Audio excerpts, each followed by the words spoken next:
What's going on, everybody? Today we're going to cover what cognitive behavioral therapy is and how you can use it to optimize your mindset and specifically your own thought patterns so you can see the most in the way of results with your health, your fitness, and you get the body transformation that you're looking to see. So many of you are focused on, what sort of food should I be avoiding? What sort of food should I be eating? Should I work out at this time of day or this time of day, right? And all those things are important. Don't get me wrong, but when you're going into a new exercise routine, a new diet plan, with the wrong mindset and especially the wrong thought patterns, you're most likely going to fail, even if that plan is sustainable, because if your mindset is off, the plan is going to be off too, no matter how good that plan is. So if you have self-sabotaging thoughts right now, thoughts that are coming from stress, anxious thoughts, fortune-telling thoughts, hopeless thoughts, whatever thoughts are coming into your mind that are actually keeping you from going to where you want to go right now, watch this video in full because I'm going to give you a full step-by-step breakdown framework that you can use to eliminate these automatic negative thoughts and turn them into automatic positive thoughts that actually have evidence for them being true, so you can empower yourself to get to where you want to go even faster with the right mindset. So let's go ahead and jump right into it. So this framework that I'm about to break down for you is super, super interesting, and it comes from Dr. Daniel Amen, a very famous psychiatrist in the medical field today that made an amazing book. He wrote an amazing book called Your Brain is Always Listening. And what he did in this book is he basically categorized all these different types of ants, right? These automatic negative thoughts with these different ant types, and then also where they came from, which is called the dragons from the past, right? So I'm going to break down the dragons from the past and then the specific ant types, all the different types of automatic negative thoughts that we get. Some of them you may resonate with, some of them you may not. And then I'm going to go over how we can literally break these down step by step, and then how we can actually replace these thoughts with positive thoughts that actually have some validity that actually end up being true. And you'll find out once you do this exercise, man, this is something that actually works. So get out your pen, get out your notebook or whatever you can write something with so you can go through this full step-by-step process and write down these different ants too, as well as the dragons. So I'm going to start with the dragons like I mentioned earlier. These are basically, past events, past experiences that make you feel a certain way, right? That basically stimulate a specific emotional reaction, right? And the first one is abandoned, invisible, and insignificant dragons, basically feeling like insignificant. And there may have been a time where you were neglected as a child or neglected by a friend, a family member that made you feel this way, and you have that dragon in your mind, right? That's a past experience that may make you feel, somewhat inferior as well. And this ties into the second one, inferior or flawed dragons, right? Perceptions of being less than others, not feeling good enough. That's something that we hear all the time, right? Anxious dragons, right? That one basically speaks for itself, being worried about the future. Wounded dragons, basically dragons that come from, post-traumatic stress, some sort of traumatic event that may have happened in your life may have wounded your brain. So should or shaming dragons, right? Experiences of guilt or self-criticism, right? Feeling guilty about something or someone. Special, spoiled, and entitled dragons, feeling like you should be in a certain place or you feel like you're, pompous and better than everybody else, you're more deserving or superior. Responsible dragons, feeling like you're responsible for other people. Angry dragons, speaks for itself, being angry about things that you may or may not control. Judgmental dragons, judging other people or other things for the position that you're in, right? Holding critical views or on others, for like past injustices. And it's usually something you're usually geared on something that's, you really can't control it. And death dragons, fears of mortality, fear of death basically. Grief and loss dragons, deep feelings of sorrow or insignificant loss. Hopeless or helpless dragons, basically feeling like there's no hope or there's no help in this situation. There may have been a past experience where you may have felt, somewhat helpless, and that bleeds into the present where that may not be the case. And then ancestral dragons, which is very interesting. It's an emotional burden inherited from your ancestors, right?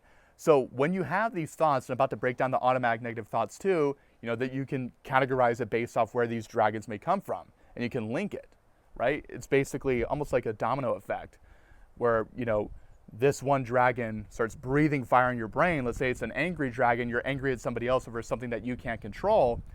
And then it creates this automatic negative thought. And then it creates 5 more. And then it just starts stacking on. And it creates this domino effect. So we have to be proactive about this. So now I'm going to jump in here to the automatic negative thoughts and what type of automatic thoughts you usually get here from these different dragons, right? So we have all or nothing ants, where usually these type of ants are like always or never, like I'll never do this, or I'll always be in this position. Less than ants, right? Feeling less than others kind of ties into being inferior or not good enough. Just the bad, right? Only focusing on the negative circumstances or the negative scenario that may not even play out. Guilt beating ants uses words like should or must, like I should be in this position, or I should be this, I should be that, right? Or I ought to do this, right? And then labeling ants, assigning negative labels to yourself or then somebody else. And then of course, create stress and negativity as well. Fortune telling ants, this is a big one. Predicting negative outcomes for the future that may or may not even happen. And 99% of the time, they most likely don't even happen, right? This is a big one. A lot of people do. They end up fortune telling. This comes from anxiety, right? Trying to play out a scenario just because one little thing happened. And then there's times where you may even create that scenario just by thought alone. So mind reading ants, assuming others are thinking negatively about you without real data, right? And one rule that Dr. Daniel Amen talks about as well is the 18-40-60 rule. When you're 18 years old, you care about what everybody else is thinking of you, right? When you're 40 years old, you don't really care what anybody else is thinking about you. But when you're 60, you realize that nobody's been thinking about you at all. People have just been worrying and thinking about themselves.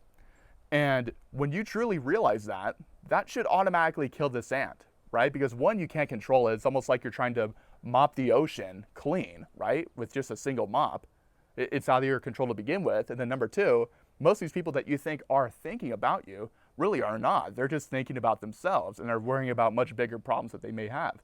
Or who knows, they may be constipated when they give you a weird look. Once again, that was also from Dr. Daniel Amen and what he talks about here. His work is incredible. Definitely go check him out. So, if only and I'll be happy when ants, right? There's a lot of people that get this, especially people that are doing well with their career as well, right? They hit the certain pinnacle in their career and they still feel like, oh, if only I'll get to this much revenue with the business, I'll be in a much happier state or a much happier place. You have to get to the point where you get grateful for what you have now. You just really find a way to be happy in the present, because if you don't, then you're always going to be chasing something that can't be chased. So the last ant, the ninth one, blaming ants, where you're basically relinquishing your control and blaming somebody else for the current circumstances that you're in. And Dr. Daniel Amen calls these red fire ants because they're the worst one of all, because you're completely relinquishing your control over the situation. You're giving it to somebody else. And when this happens, you lose your ability to do any sort of cognitive behavioral therapy in the first place and break this down. So now that we understand, these different types of dragons, I just outlined it all for you. Hopefully you wrote it down, as well as the different ant types. Now I'm going to take you through a 6-step process with examples on how we can eliminate these automatic negative thoughts, right? With simple questions. This is a very powerful exercise. So once again, get your pen out and start with this example, and then use this for any thoughts that you may have specifically that you're dealing with right now. So the first thing we want to do is we want to write the thought down, right? Very simple step. We just want to write out the thought, and then once it's on paper, we want to categorize what sort of ant it is, right? So I'll give you an example. I'll never be able to get down to 185 pounds. I'll always be stuck at 225. So the ant type for that, which is the next thing we want to do, right, is going to be the first ant that we covered here, which is an all or nothing ant, using those words like always or never, like I'll always be this, I'll never do that, speaking in black and white terms with no gray area. So we categorize that. Now, the next thing we want to do is we want to ask, is this true? Is it true that you'll never get to 185 and you'll always be at 225? You may initially say yes, or maybe not. If you say no, it kills the next question, which is Is this true with 100% certainty? Is it completely factual by 100%? Usually the answer to that question is going to be no. And for any of you that may have a similar thought like that, it definitely is no. And then what we want to do next is we want to ask ourselves two questions, right? How do we feel when we have this thought? Discouraged, kind of hopeless, stuck, trapped, whatever it may be, whatever emotion. And then how would we feel if we didn't have this thought? Oh man, I would feel empowered. I would feel great. I would feel free, relieved, right? Relief is a very common emotion that people experience whenever they ask themselves, what would happen if I did not have this automatic negative thought, right?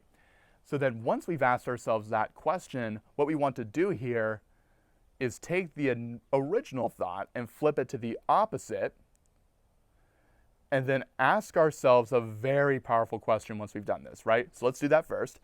We take that thought, which is I'll always be at 225 and I'll never get to 185. I will eventually get to 185. I'm at 225 right now, but I can eventually lose this weight and get down to 185. That's the thought on its opposite. That's an automatic positive thought. The next thing we want to do, the final step, is we want to ask ourselves, is there any evidence that this new thought is true? And what you'll find is that there's evidence after evidence after evidence after evidence for this thought being true. You more than likely had a time where you were down at 185 if you were in this same scenario, right? If you're someone that's thinking like this, I'll never get to this weight, I'll always be stuck here. You probably had a time where you were at that weight. You've probably seen progress before. You took 2 steps forward and 1 step back, and you just start validating as to why this thought is true. And you slowly kill this ant.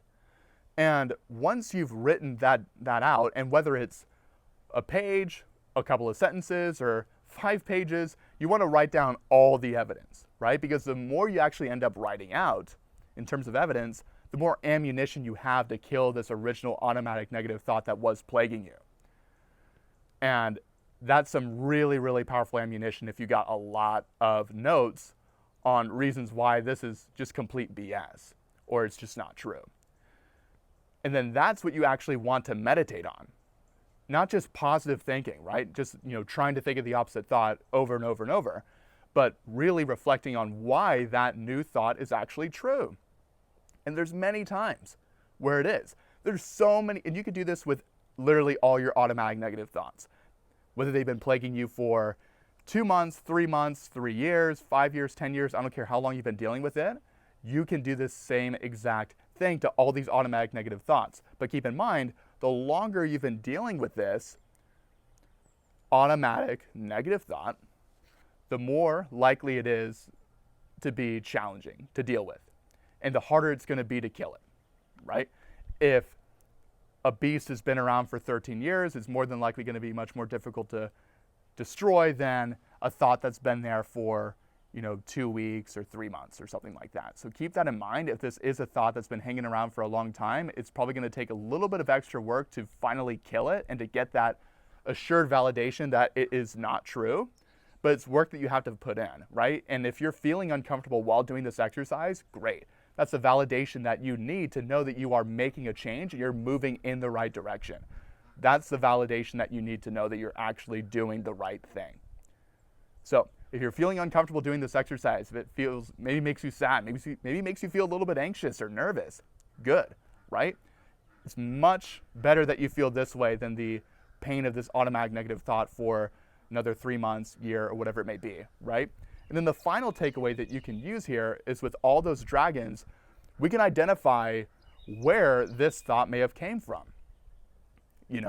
If it may have came from, feeling inferior or flawed from a certain event in the past or a certain experience that you may have dealt with, let's say 5 years ago, we can identify it and link it to that, right?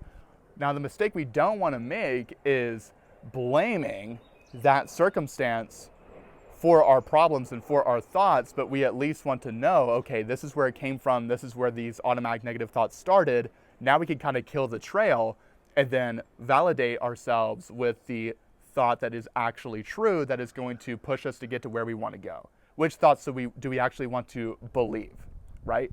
And I'm sure you want to believe the automatic positive thoughts over the automatic negative thoughts, because your thoughts influence your beliefs, and then your beliefs influence your actions, and your actions influence your results.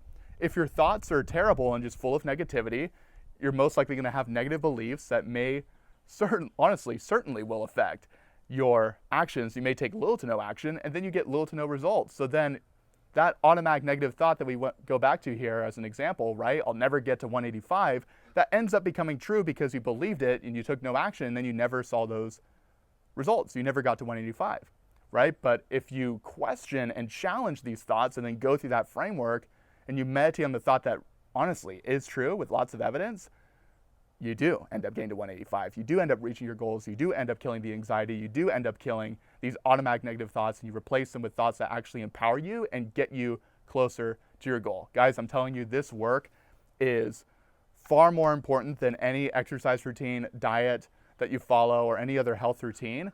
Because once again, just like what I was saying earlier, if you don't kill these ants, if you don't reorganize your mindset and your thought patterns, it doesn't matter how sustainable the plan is. You're not going to be able to stick to it. So if that is you, go through this framework. I don't care how many times you have to go through it. Some of you may have to go through this framework maybe a couple of times with a couple of different thoughts. There may be some of you that have to do it 30 times, 50 times.